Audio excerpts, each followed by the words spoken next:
Good evening and welcome to Primetime News on air and online at onespotmedia.com. I'm Archibald Gordon. And I am Andrea Chisholm. Also this evening we have the top business stories of the day. Herman Green has our preview. Thanks, Andrea. Well, bad news for motorists. Tomorrow, gas prices are going up. By how much?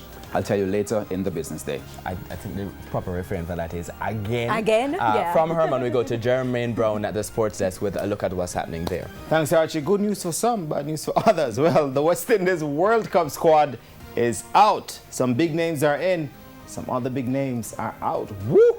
We'll tell you when we return. All right. I wonder if...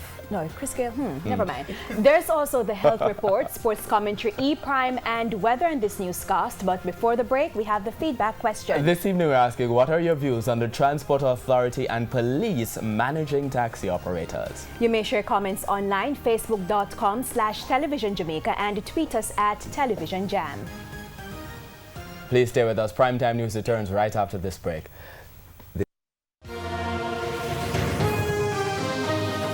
Primetime News headlines.